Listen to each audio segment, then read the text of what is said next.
رمضان 3 حصوں میں کیوں تقسیم ہے؟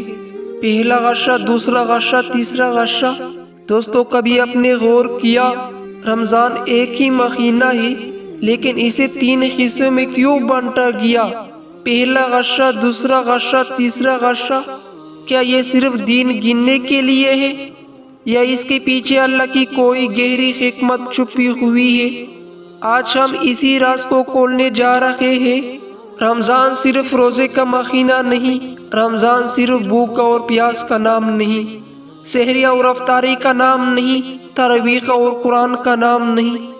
رمضان دراصل انسان کی مکمل تربیت کی مہینہ ہے، اور جیسے ایک استاد شاگرد کو مرحلہ وار پڑھاتا ہے، ویسے ہی اللہ تعالیٰ نے رمضان کو 3 مرحلوں میں تقسیم کیا۔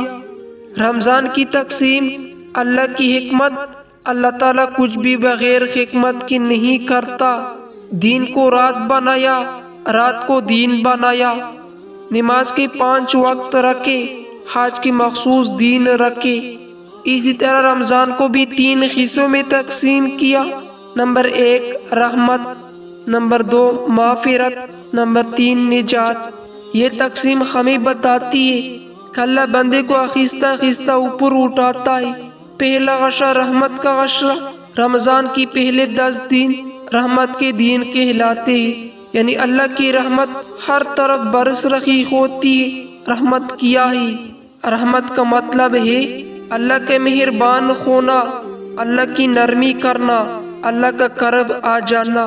رحمت یہ ہے کہ اللہ بندے کے گناہ دیکھ کر بھی اسے فوراً پکڑتا نہیں۔ پہلا غشہ کیوں رحمت ہے؟ دوستو، رمضان شروع ہوتے ہی ہم کامل نہیں بن جاتے۔ آنکھیں اب بھی غلط دیکھ لیتی ہے، زبان اب بھی پھسل جاتی ہے۔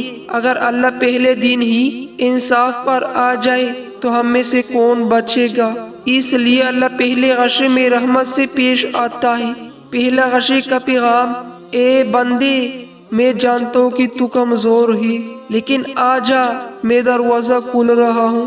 یہ غشہ ہمیں کہتا ہے ابھی لٹ آؤ، ابھی پلٹ آؤ، ابھی سدھر جاؤ۔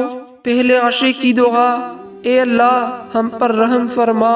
پہلے غشے اور ہماری حالت: اکثر لوگ پہلے غشے میں ہی رمضان کو ہلکا لیتے، کہتے ہیں ابھی تو شروع ہے، ابھی بہت دن ہے۔ لیکن حقیقت یہ ہے جو شخص پہلے غشے میں اللہ کی رحمت نہیں سمجھتا، وہ آگے کمزور پڑ جاتا ہے۔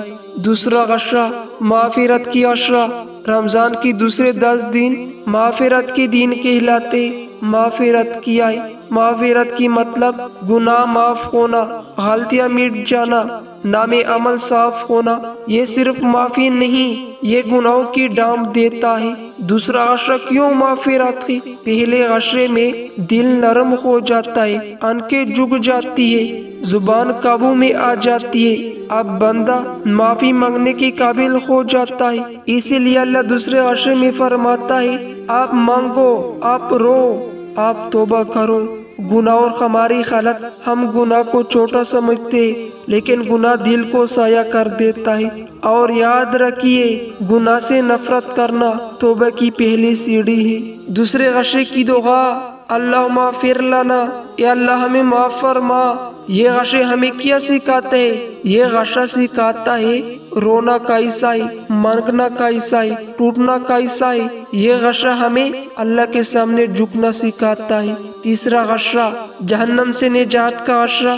رمضان کی آخری 10 دن سب سے قیمتی، سب سے خطرناک اور سب سے اہم ہے۔ یہ ہے جہنم سے نجات کے دن۔ نجات کا مطلب کیا ہے؟ نجات کا مطلب جہنم سے آزادی، اللہ کی پناہ، جنت کا راستہ۔ یہ آخری مرحلہ ہے، یہ آخری موقع ہے۔ تیسرا غشہ کیوں سب سے سخت ہے؟ کیونکہ اب رحمت مل چکی، مغفرت مل چکی۔ اب سوال ہے کیا تم جہنم سے بچنا چاہتے ہو؟ اس لیے یہ غشہ عبادت کی غشہ ہے۔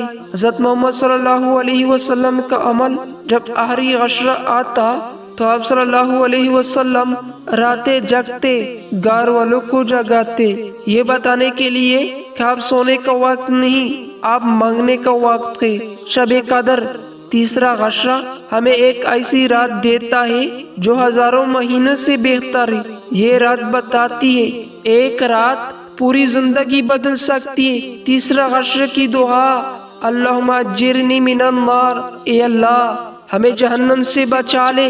رمضان 3 حصوں میں کیوں؟ دوستو، رمضان 3 حصوں میں اس لیے ہے کیونکہ پہلے غشے میں اللہ ہمیں اپناتا ہے، دوسرے غشے میں اللہ ہمیں صاف کرتا ہے، تیسرے غشے میں اللہ ہمیں بچا لیتا ہے۔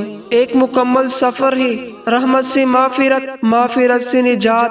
اگر ہم نے پہلے غشے میں رحمت نہ لی، دوسرے غشے میں معافی نہ مانگی، تیسرے غشے میں نجات نہ چاہی تو رمضان گزر جائے گا لیکن ہم نہیں بدلیں گے۔ آئیے عہد کریں، یہ رمضان آخری سمجھ کر گزاریں گے۔ اللہ ہمیں رمضان کی 3 غشوں کی قدر اور حق ادا کرنے کی توفیق دے، آمین یا رب العالمین۔